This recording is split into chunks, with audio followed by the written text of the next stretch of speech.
أولا وقبل كل شيء السلام عليكم ورحمة الله وبركاته. وبعد التحية الحمد لله أولا، الحمد لله رب العالمين، الحمد لله بنعمته تتم الصالحات، الحمد لله على ما مضى، والحمد لله على ما سيأتي، والحمد لله على ما نحن به الآن، والحمد لله دائما وأبدا، والصلاة والسلام على خير الأنام وسلم تسليما كثيرا. أما بعد، فيا إخوة الكرام، ضيوفنا الأعزاء، في هذا اليوم المميز وفي لحظة يختلط فيه الفخر بالامتنان والعرفان بالتقدير، نقف وقفة إجلال واحترام لكل من ساهم في هذا النجاح. أولا إلى آبائنا وأمهاتنا، أنتم السند الحقيقي والداعم الأول، أنتم من زرع فينا الطموح والمبادئ. لقد صابرتم وثابرتم على تحديات التعليم والحياة كلها لأجلنا. شكرا لكم على سهر الليالي وعلى الدعاء المتواصل وعلى كل تشجيع كنتم تبثونه في نفوسنا حتى أصبحنا على ما نحن عليه اليوم.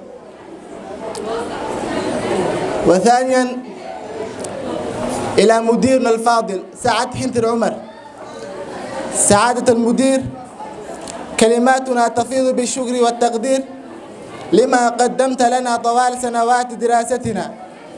كنت دائما القدوة في التزامك وفي حكمتك.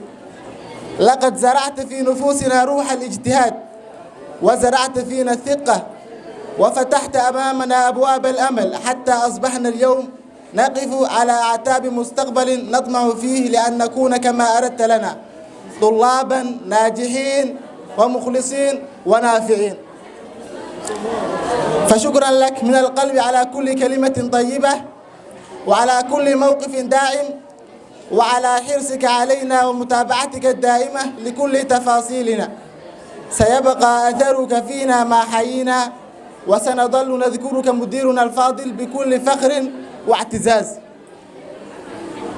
وإلى معلمين الأجلاء الأفاضل، إليكم أصحاب الفضل بعد الله نرسل كلمات الشكر والتقدير محملة بالعرفان والامتنان.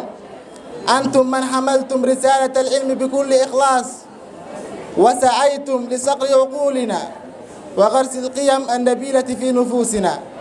لقد كنتم لنا أكثر من مجرد معلمين، كنتم آباء، كنتم قدوة نحتذي بها، ومشاعل نور أنارت لنا طريق المستقبل.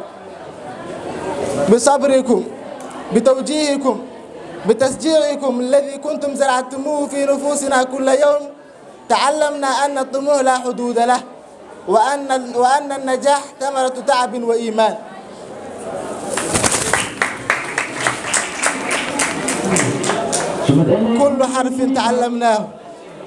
كل حرف تعلمناه منكم هو بذرة زرعتموه فينا، وستظل تنمو معنا في كل مراحل حياتنا. فشكرا لكم، شكرا من القلب على ما أعطيتم وما ضحيتم وما آمنتم به فينا حتى بلغنا هذه اللحظة. أيها الحضور، قد لا تكفي الكلمات ولا تسعفنا العبارات لنوفيكم حقكم، ولكنها محاولة صادقة من القلب أن نقول لكم شكرا بحجم السماء، وشكرا بعدد النجوم، شكرا لكل ما قدمتموه لنا. ونسأل الله أن يجعل هذا الجهد المبارك في ميزان حسناتكم جميعا، وأن يوفقنا لرد الجميل ولو بالقليل. والسلام عليكم ورحمة الله وبركاته.